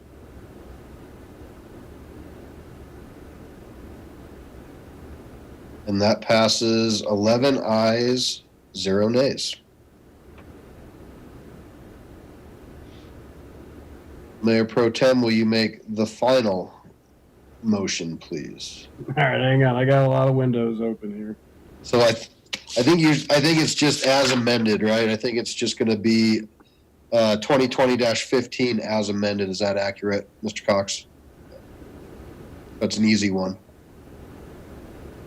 Okay, I move for the adoption of ordinance 0-2020-15 as amended. Second. Okay, we have a motion and a second on the final portion of this, which will then move this forward. Is there any discussion? Seeing none, please cast your votes. And that passes 11 ayes, 0 nays. Very nice. Thank you, council. Thank you, councilors, for all your hard work on this and getting this through. And that did pass on an emergency basis, so that will take effect ASAP. Okay, will the clerk please reread into the record item number 7. Item 7, ordinance O-2020-16, creating the COVID-19 Business Relief Grant and Loan Program and authorizing a supplemental appropriation to the City of Lakewood 2020 annual budget in the amount not to exceed $1 million from the Economic Development Fund and authorizing the expenditure thereof and further declaring an emergency. Thank you.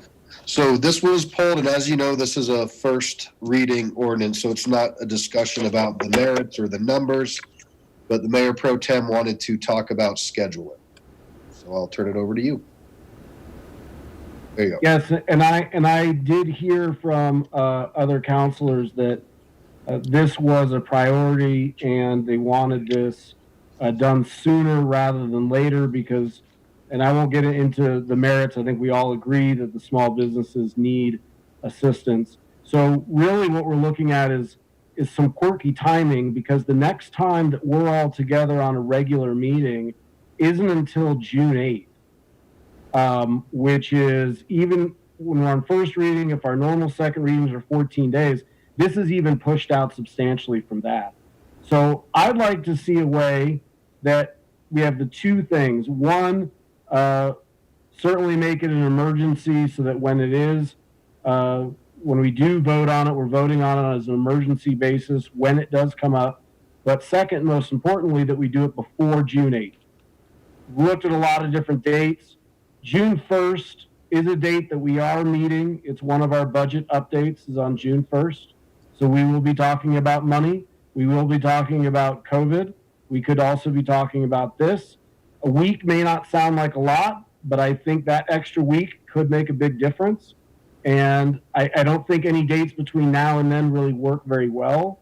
But that is a date that is available, I believe, to us to utilize to move it up a week and get that funding made available should it pass right away.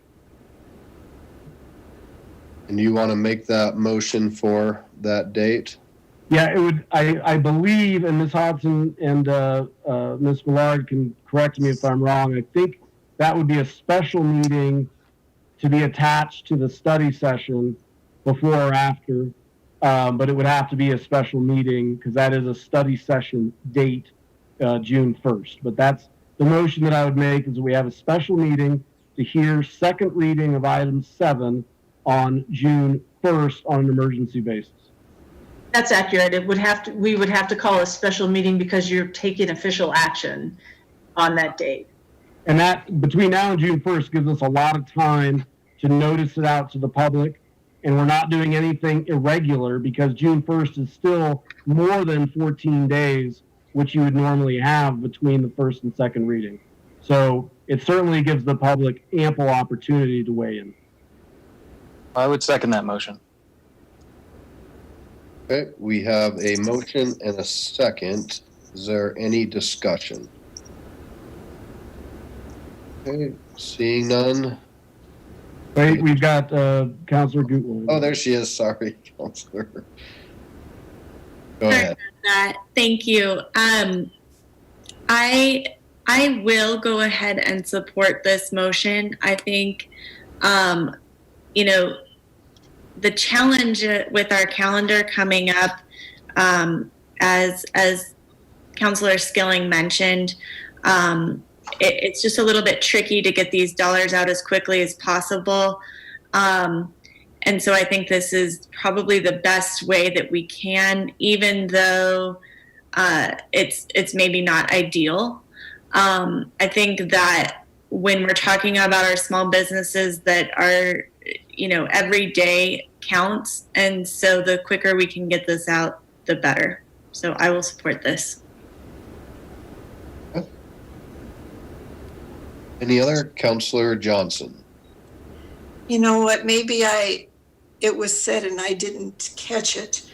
This money will come from CARES money and not from the Economic Development Fund, correct?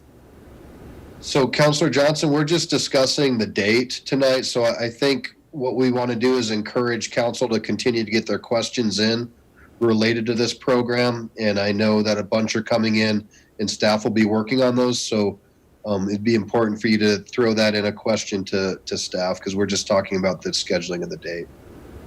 Well, we're voting on something where the language is not correct at this point, where the money's coming from. I just would like to point that out. Thank you.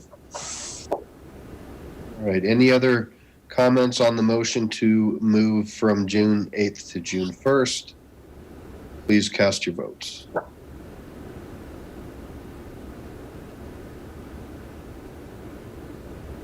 And that passes. Where's Councilor Beta? Yep. 11 ayes, 0 nays.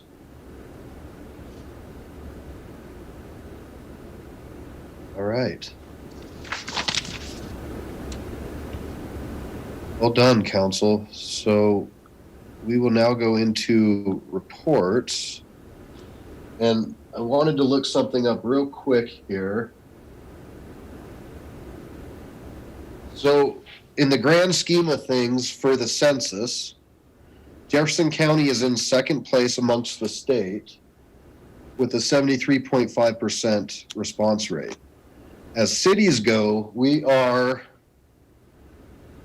28th, and we have a 70.2% response rate, so a little bit less than Jefferson County. And certainly know that this is a challenging time for many, but you know, if you can encourage your neighbors and friends to participate, it's great. There are a couple cities ahead of us. Westminster, Golden, and Arvada are all ahead of us, barely.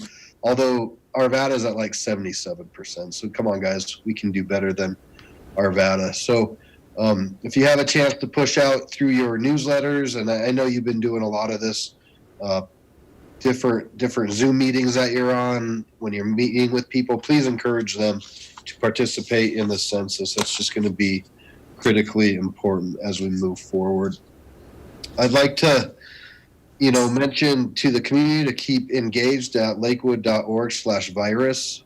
There's just so much good information and up-to-date information that comes out. Ms. Hodson does a daily briefing every day to council with a lot of great info in that makes its way onto that as well.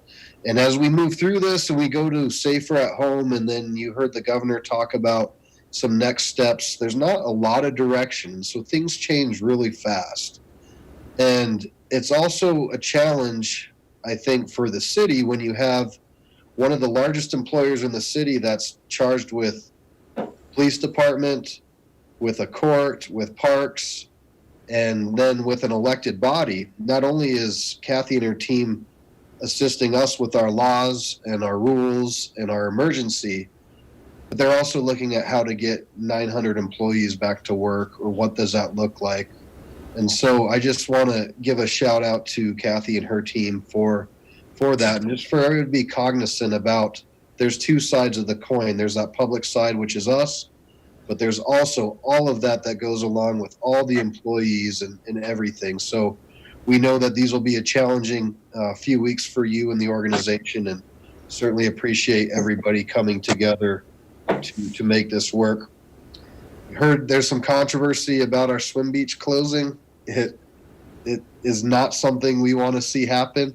However, when you have rules about 10 or more, as well as social distancing, it makes it hard to have a swim beach with everybody there. So, the best thing that we can do as we move forward, we're certainly hearing about mandatory masks, non-mandatory masks. I was impressed when I was at the grocery store this weekend, and I really saw a lot of people, most people, trying to comply. And so I just encourage the community. We're all in this together. It is a challenge for everyone. We live it, we see it too, but we're almost there, hopefully through some sort of breakthrough. We're going to have certainly more challenges as we move forward, but the more we can stay together and work together and try to move forward, the better off we're going to be. So I'm thankful for all of you on council and everything that you've been doing to stay engaged with your constituents. It really pays dividends to see how active you are. So thank you for that. And thank you to our community for everything that you've done as well. So that's what I got. Let's get our census number up into the 80s. That'd be amazing.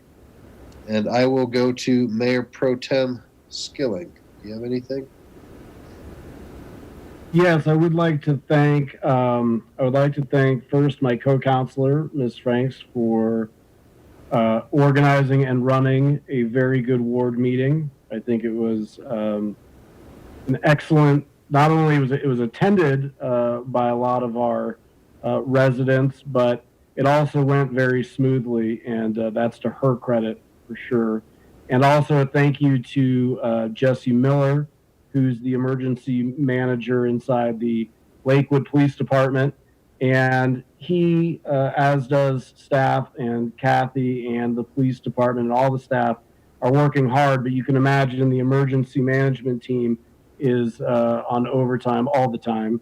And so it was very, very nice of him to spend his Saturday morning with us at the ward meeting, where I did not bring coffee, but he still came.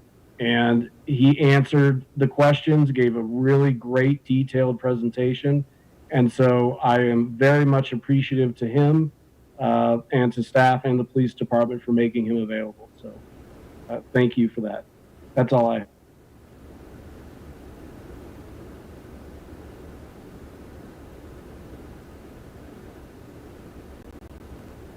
Oh, is it me, Mayor Paul? Yes, go ahead. I think he muted himself. Oh, gotcha. Okay, I just wasn't sure if I was next. Well, thanks, Dave, for calling attention to our speakers. Certainly appreciate that. Did want to let folks know that if you go to the lakewood.org site, you'll see at the top about the census. You will see that you can look at the city by tracts, and I'm really proud of the Ward 4 and Green Mountain area. We are doing really well, over 80%, but we're still not beating our 2010 response. So I would just love to put a challenge out there. I think we're in the tract that I live in, we're at 83%, and in 2010 we were at 85.9% or 5%. So really want to encourage folks to take the time. You can do that by phone, internet, mail. We just really want to make sure we get a good count for folks. It's how a lot of funding is driven, and obviously now that's even more important than ever. So thank you all very much for doing it that have, and those that haven't, please make some time. Thank you. Thank you. So Ward 3, Councilors Beta and Springsteen, I have you both unmuted here. Ladies first. I had, Mike had a ward meeting last weekend, was it, Mike?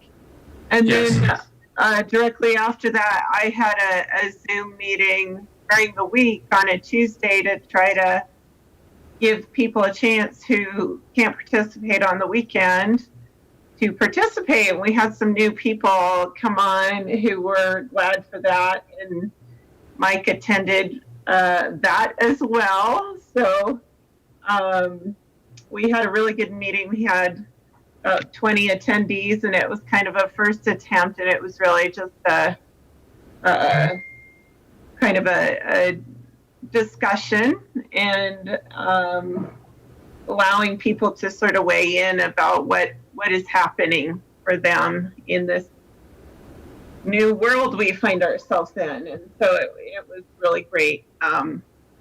The Lakewood Broadband Task Force is still hard at work. A group of citizens who are meeting on Zoom and talking about ways we can make our 5G ordinance a little bit better.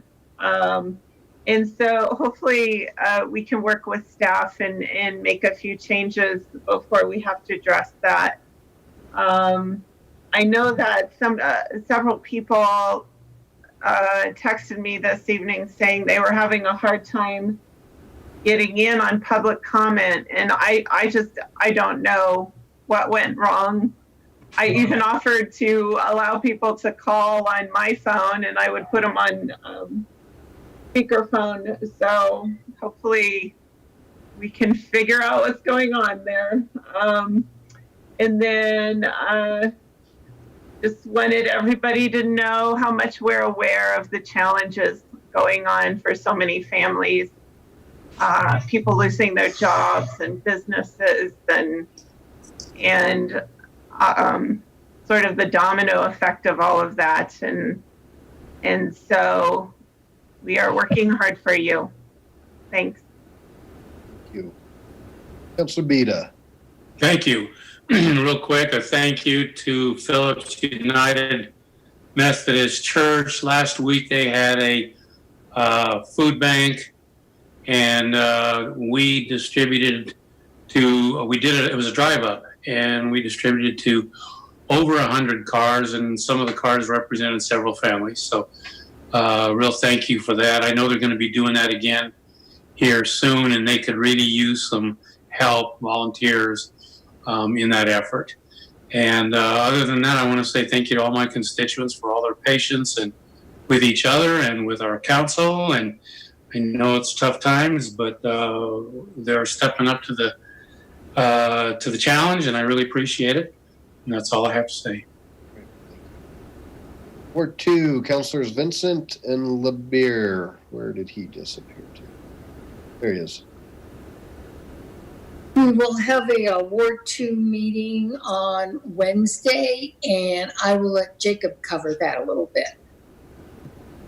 Well, just looking forward to the ward meeting on Wednesday, 6 p.m. It'll be on Zoom. You can find all the information on the city's website, or all the neighborhood organizations have been sent a notice on that, and hopefully they'll be posting that on Facebook, so you'll be able to find a link there.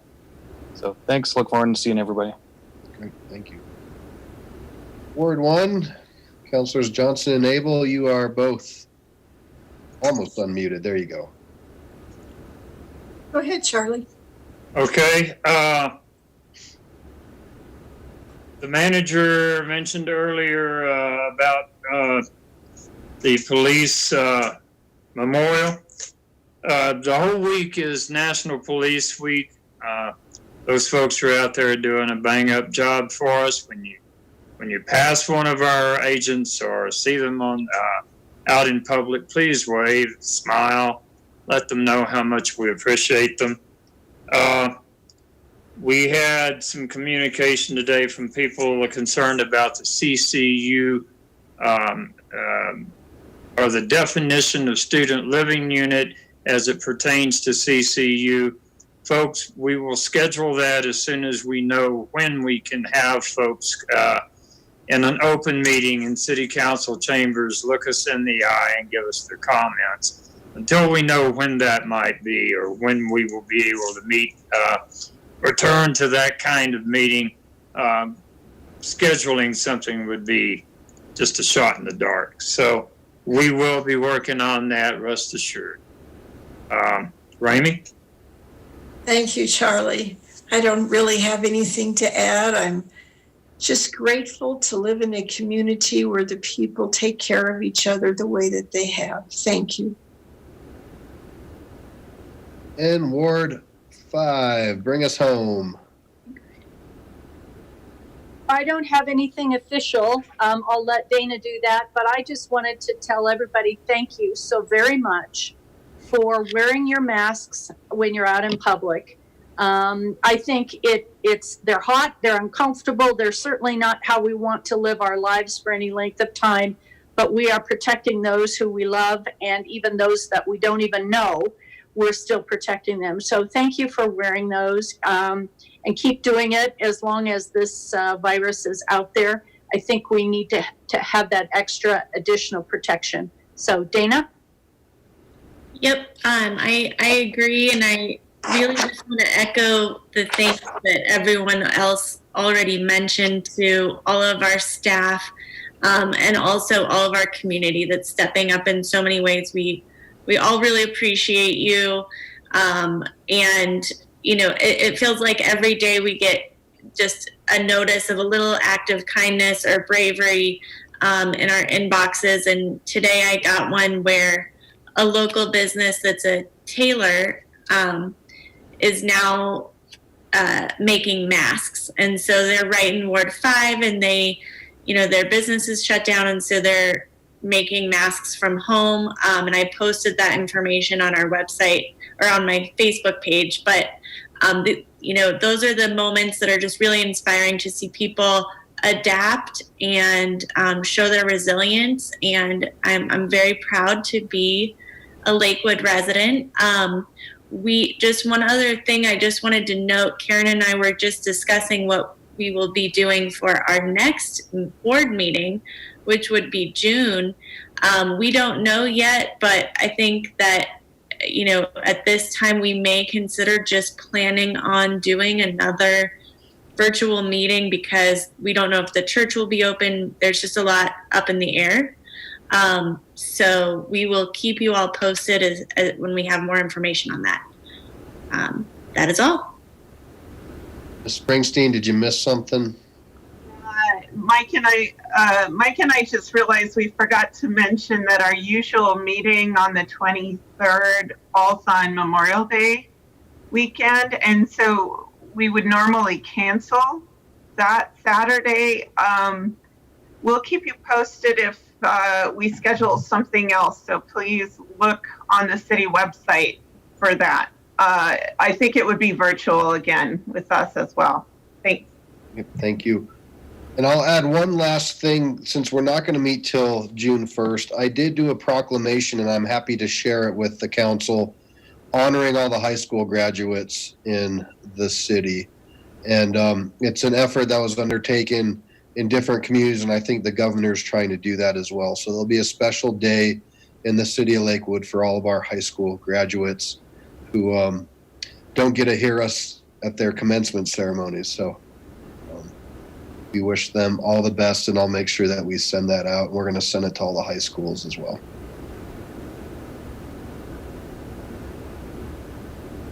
Ms. Hodson, do you have anything? No, sir, I don't. Just have a nice evening. Thank you. Ms. Millard? Nothing?